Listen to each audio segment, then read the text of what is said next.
అనగనగా ఛానల్‌కి అందరికీ స్వాగతం.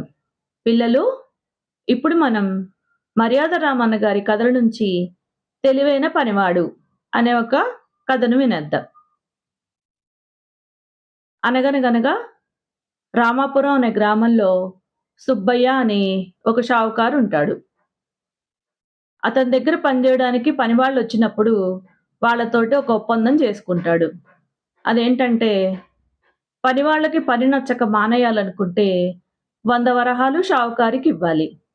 లేదా షావుకారికే పని నచ్చక పని వాళ్ళని తీసేయాలనుకుంటే, షావుకారే వాళ్ళకి 100 వరహాలివ్వాలి. ఇలా ఒప్పందం చేసుకుంటాడు. పాపం పనిలో చేరుతారు కొంతమంది పనివాళ్ళు. ఆ చేరిన వాళ్ళతోటి బాగా పని చేయించుకుంటాడనమాట. వాళ్ళు పాపం ఆ పని చెయ్యలేక పని మానేద్దాం అనుకుంటేనేమో, ఈ డబ్బులు కట్టాల్సిన ఒప్పందం ఉంటుంది. అలా కొంతమంది పని చెయ్యలేక ఎక్కడొక్కడ డబ్బులు తీసుకొచ్చి, ఆ షావుకారికి డబ్బులిచ్చేసి పని మానేస్తూ ఉంటారు. ఇలా అలా గూడా డబ్బులు సంపాదిస్తూ ఉంటాడు ఈ షావుకారు. అయితే పాపం ఈ విషయాలన్నీ తెలీక పొరుగురు నుంచి రాముడు అనే ఒక యువకుడు ఇతని దగ్గర పనిచేయడానికొస్తాడు. "అయ్యా! నాకు చాలా పనవసరముంది" అని చెప్పి అడిగితే, సరే అని చెప్పి ఈ ఒప్పందం గురించి చెప్తాడనమాట షావుకారు. నేను పని మానేయను, పని చేస్తానని చెప్పి పనిలో చేరుతాడు. ఈ రాముడి పనేంటంటే, రోజు ఒక చిల్లు కుండుంటుంది. ఆ చిల్లి కుండతోటి బావిలోంచి నీళ్లు తోడి, అక్కడున్న గంగాళాలన్నీ నింపాలి. ఆ తర్వాత ఈ షావుకారికి ఒక పిల్లాడుంటాడు. ఆ పిల్లాడినెత్తుకొని రోజంతా తిప్పాలి. ఏడ్చినప్పుడు కిందకి దించాలనమాట. తర్వాత ఆ తోటలోని చెట్లుంటాయి. ఆ తోటలోని చెట్లన్నిటికి నీళ్లు బొయ్యాలి. ఇంకా ఈ పని కొన్ని రోజులు చేసినాక పాపము పని చెయ్యలేక చాలా అలసిపోతాడనమాట ఈ రాముడు. కానీ పని మానేయాలంటే 100 వరహాలు షావుకారికి కట్టాలి. సరే, ఇంక ఏం చేయాలో తెలీక అక్కడ మర్యాద రామన్న గారి దగ్గరికెళ్ళి తన బాధంతా చెప్పుకుంటాడు. అలా చెప్పుకున్న తర్వాత మర్యాద రామన్న గారు ఈ రాముడికి కొన్ని సలహాలిస్తారు. తర్వాత రాముడు మళ్ళీ షావుకారు దగ్గరికొస్తాడనమాట. వచ్చిన తర్వాత షావుకారు చెప్తాడు. "ఈ చిల్లి కుండతోటి ఈ గంగాళాలన్నీ నింపు" అని జెప్పి. అనంగానే ఒక బంగమట్టు తీసుకొని ఆ కుండకున్న చిల్లి మూసేస్తాడనమాట. ఇక చకచకా గంగాళాలన్నీ నింపేస్తాడు. ఈ సుబ్బయ్య ఒస్తాడు. "ఏంటి నింపావా గంగాళాలన్నీ" అని చెప్పని అడుగుతాడు.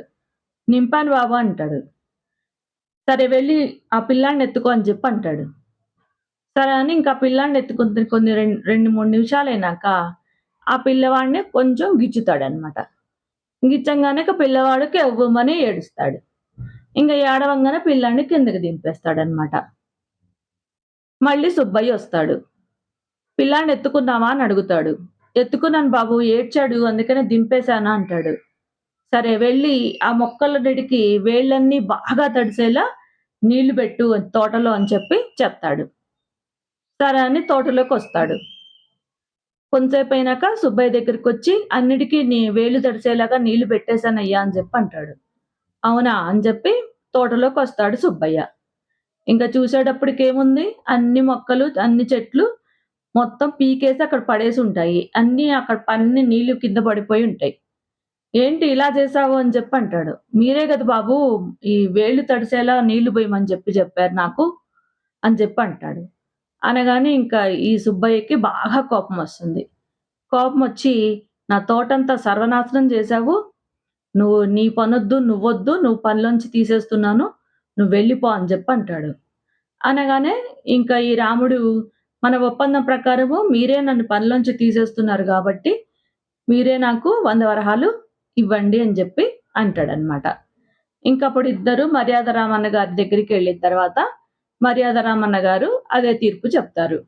"నువ్వే పనిలోంచి తీసేస్తున్నావు అతన్ని. అందుకని నువ్వు డబ్బులు కట్టి పంపించు" అని చెప్పి చెప్తాడనమాట. అప్పుడు బుద్ధొస్తుంది.